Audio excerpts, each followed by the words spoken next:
because you all are like out of it. Are you okay today? You got an extra hour of sleep. Like, we should be all right. Okay, I know it's rainy and it's like a perfect Sunday for sleeping. It's like a Keith Urban song in real life. Okay, I get it. But let's do the best we can today. All right. We're going to hear from Hebrews chapter 12. This is a common scripture that people read on All Saints Sunday often. So please hear these words. So then let's also run the race that is laid out in front of us, since we have such a great cloud of witnesses surrounding us. Let's throw off any extra baggage, get rid of the sin that trips us up, and fix our eyes on Jesus, faith's pioneer and perfecter. He endured the cross, ignoring the shame, for the sake of the joy that was laid out in front of him, and he sat down at the right side of God's throne. This is the word of God for us, the people of God. Thanks be to God. How many of you watch the show This Is Us? Oh man. Well, millions of people do, okay? You might not be in with the million. Maybe you don't watch any TV. That's okay. Hey, I can tell you that this is one of the best shows I think I've ever seen on TV. How many of you watch Cheers, MASH, ER? Really good TV shows. I like The Fresh Prince of Bel-Air, but that's just more my style, okay? But This Is Us might be, it's in line with all of those shows. It might be the best show on TV I've ever seen. And I ask myself, why do so many people watch it? Why do so many people watch this TV show? Take this hour out of their day. Now, a lot of the ladies will tell me it has everything to do with Milo. Okay, if you know this, if you don't worry about that if you don't know who that is. Okay? But it's got more to do with it than just that. This show reveals to us real people, even though they're not real. They feel real. They're flawed. They open up their lives, and I think as we watch it, we see bits and pieces of ourselves. You see, they deal with depression. They deal with weight issues. They deal with wanting to be taken seriously for the first time in their life. They deal with being paralyzed by grief, addiction, divorce. And sometimes we watch it, and I know we all find ourselves within one or many of these characters. There's another reason we really like this show. You see, it takes the past and helps us understand the present. So this show bounces back and forth between flashbacks of many years ago and then how that has impacted people's lives 30 years later. So you have these people in the present and you're wondering, why are they like this? What's happened to them? And then you learn all of the things that came together to make them who they are. And we know that that's true about ourselves. That things from the past impact us to this day. The question is, do those things hold us hostage? Or do those things inspire us to be better, more faithful, more loving? I'm going to show a clip from the first episode of This Is Us. Now we're going to show a clip from this show every Sunday this month. So you'll have more than this. But this clip, let me set it up. So Jack is the young man, and his wife, he's been kicked out of the room. They had complications during her giving birth to their triplets. Okay, so the doctor's coming out to tell Jack about how the birth went and how all four of them are doing. Now there's tragedy here, but I hope you also hear the hope. Let's take a look.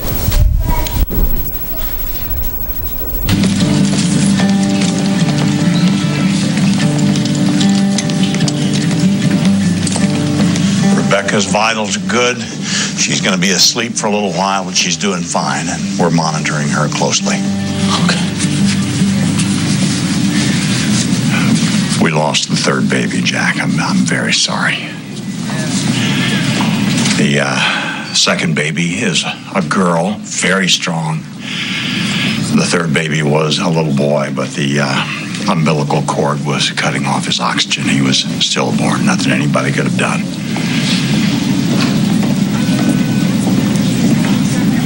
I'm sorry, I'm not processing anything. My wife is fine, and she'll be awake pretty soon. You have two beautiful, healthy children, Jack.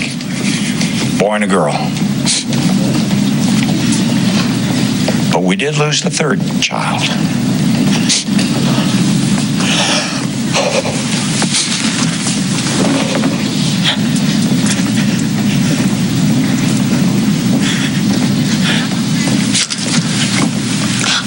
my wife. And you will be. But she needs to sleep now. But soon. You just sit down. Sit.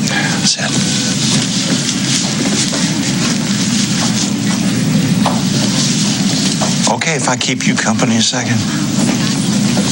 Yeah.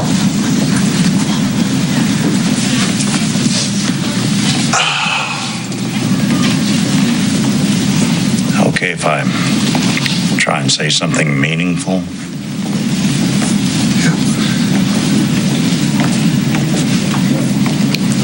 I lost my wife last year, cancer.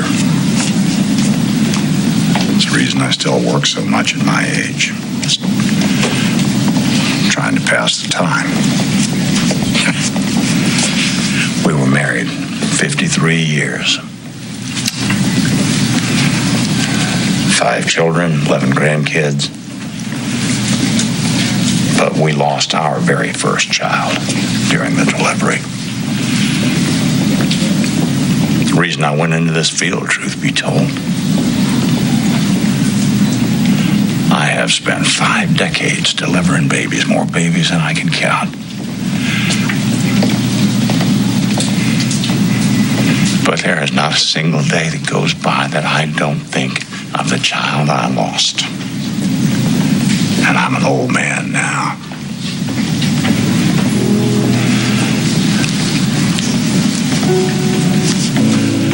I like to think that because of the child that I lost, because of the path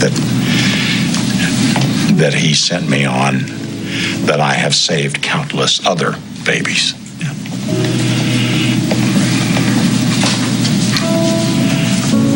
I like to think that maybe one day you'll be an old man like me,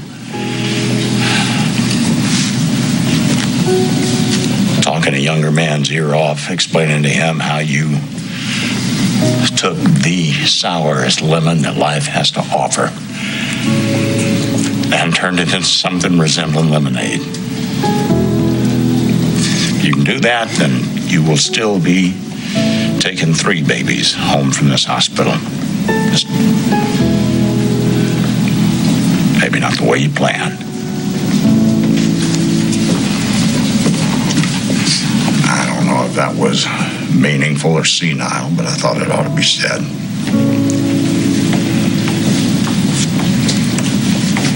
Your wife will still be asleep for a little while. Go see your babies.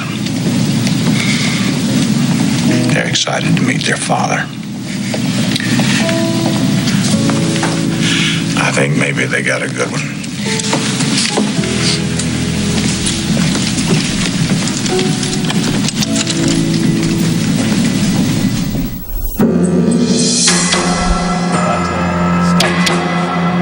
Fuse. So sorry about that. It's true, though. This is a huge moment. Maybe a moment that doesn't get any bigger because Jack is going to make a decision. Bitterness, or to take the sourest lemon that life has to offer and make something resembling lemonade. See, he can't change the moment. He can't change what happened. He can't go back in there and do anything any different. But the impact of his decision, how he moves forward, will be felt not only in his life, but in his kids' lives, in his grandchildren's lives. That single choice right here, which this shows us so perfectly. Because the world would not blame Jack if he curled up with bitterness. And that impacted his children and so many other people. He could lash out in anger because of this moment, and nobody would blame him, not by the world standards at all. That is tough. Or he can try to move forward. Somehow make the most of a situation that could derail him or make him stronger. How about you and me? When the equivalent of that moment has happened in our lives, have we been able to make something resembling lemonade?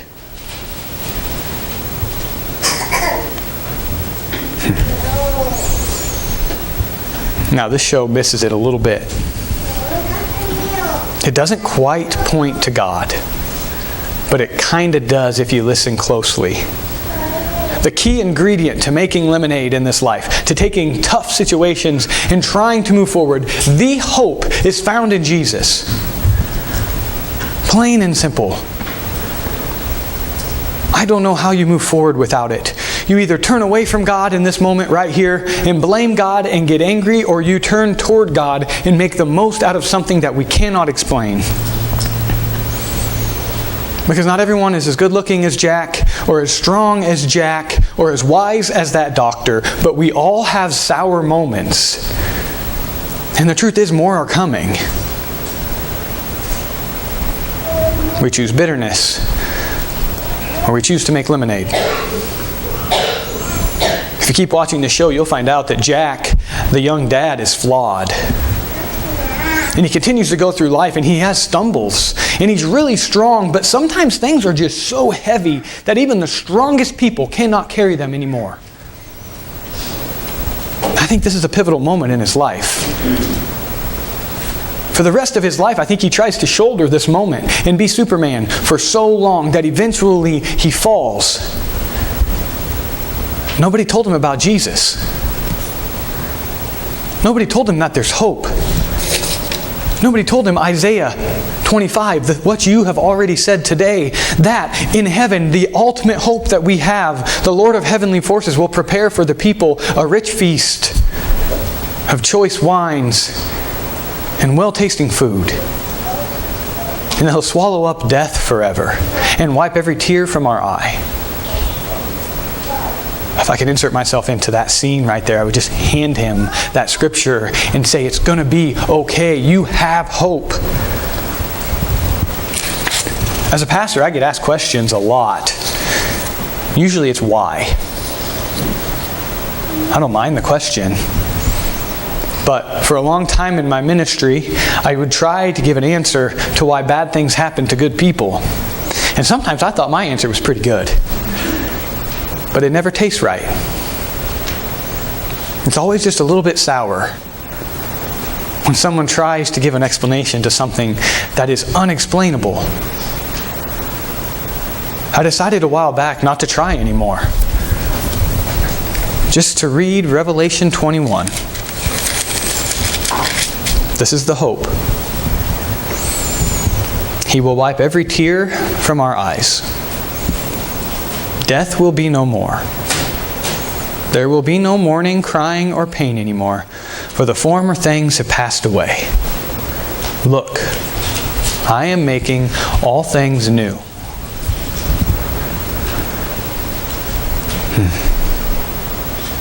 Hey, you're not alone. You're not alone in that moment in the hospital. You're not alone in that really scary moment that you're trying to make it through. You have a cheering squad, if you will. Now, I have to admit that the cheering squad at my high school sometimes cheered for the wrong team. Okay?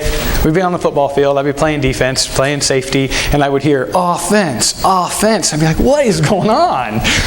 It wasn't their fault though. I wasn't really mad at them. They'd never played the game. They'd never been out. They didn't understand necessarily what was happening. So sometimes they got the cheer a little bit off. Okay? I want you to know that your cheering squad, and I'll explain who that is, has been where you are. They understand what it means to go through hard things. They understand those low moments, those really great moments. And so they cheer you on from a place of complete understanding. That cheering squad, Hebrews told us, is a great cloud of witnesses surrounding us on this journey. You know who that is? That's the saints. Okay? That's the people who have died in our faith with Jesus cheering us on. That's the people right now living, and that's the people in this church cheering us on. A great cloud of witnesses spurring you on to make lemonade instead of choose bitterness. You think of somebody who's passed away, that you really smile when you think of them in that cloud. I think of Donnie. You don't know him. Lost Donnie last December in a school bus fire. I tell you, that guy, he would stand with me through anything. even as a young pastor when I was doing all kinds of things that didn't make any sense. It's not just the people that passed on, gang. It's people that are still living. You think of somebody that you're happy is in that cloud today. I think of my grandpa. Grandpa today just moves from his chair to his bedroom and the bathroom. He doesn't get out otherwise. But every time I talk to him on the phone, I hang up thinking, man, I might be able to do anything. Grandpa really believes in me that much. You know who else is in your cloud of witnesses? The people around you today. Whether you've gotten to know them yet or not. People in this very church that are cheering you on through the hard things, and there's a good chance that somebody in here has been through the exact thing that you're afraid to bring up. Jesus is our foundation. Jesus is the main ingredient in making lemonade, gang, but God gave us each other as well. Table mates around the communion table and around that heavenly table. Hey, there's other people too. As you read this Bible, as we pour through it as a church, all these people that you read about are saints that have gone before you. I want to tell you about Ruth today. Have you ever heard of Ruth in the Bible? I'll tell you her story really briefly because she's a really good one to know, is in your cloud cheering you on. Ruth was a Moabite woman and she married into an Israelite family. It was her and her husband, her brother-in-law and sister-in-law, and then her mother-in-law and father-in-law. And they were trying to make a go of it in life, but life threw her some pretty bitter lemons. Her husband died. Her brother-in-law died. Her father-in-law died. That left 3 women alone in a world that did not give women a chance. She could have been bitter. Her mother-in-law says, Ruth, Orpha, her sister-in-law, go back to your family. Try to figure this out in life. I can't give you anything. Leave me. And here's what Ruth did. She looked at her mother-in-law and she said, don't urge me to abandon you or turn back from following you. Wherever you go, I will go. Wherever you stay, I will stay. Your people will be my people, and your God will be my God. Wherever you die, I will die, and there I will be buried. May the Lord do this to me and more so, if even death separates me from you. In other words, make lemonade out of something completely sour. Ruth is cheering you on. The saints are cheering you on. I'm cheering you on. Because this is us. Our church. We are a group of people, there's 2 other services too, right? Doing the best we can to go through the ups and downs of life, not with blinders on, not where we just come in and say, hello, how are you today, and then leave, but maybe where we invest a little bit more in these people to be in their cloud as well. We know heartache as a church. We know joy as a church. But above all, we are table mates and cheerleaders, stumbling but standing on the love of Jesus Christ, the one who died to save us. This is us. Hey, we're 12 people who last Tuesday went down to the Iowa City Free Lunch Program and made a meal so that some people wouldn't have to be hungry that day. We're 8 guys who showed up on a Monday night to an elderly couple's yard to make sure their leaves disappeared so they didn't have to worry about it. This is us, and you don't even have to know any of those things happened, but that's who's in your cloud. It's a good thing to be a part of.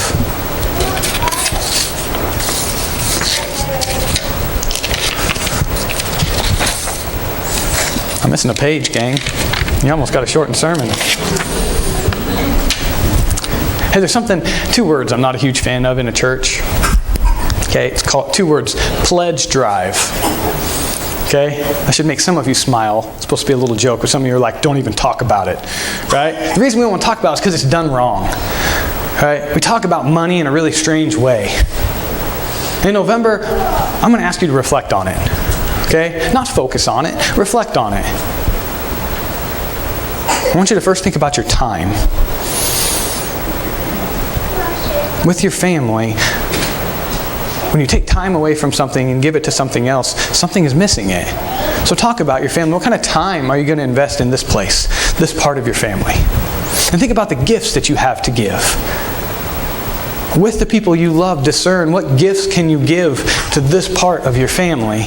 And then also think about your money, your finances, together, purposefully.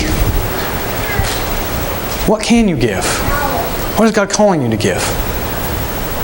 Because this church family, this family is going to stand together through the tough moments, encouraging each other to take the bitter lemons and with the help of God, make lemonade. Because that doctor was right. Jack was going to leave that hospital. And that baby would go with him if he chose to help that make him a better dad for the kids that he had. You know what? As I look out at all of you today, I'm proud to say I would share a table with you any moment. Whether it's at a restaurant after church, whether it's this communion table today, or whether it's the feast that we will partake of in heaven with Jesus. Let's share one today. You see, it was the night that Jesus gave himself up for us. And he was with his disciples, which was just kind of a ragtag group of people, gang, much like us. That's who he was. He said, hey,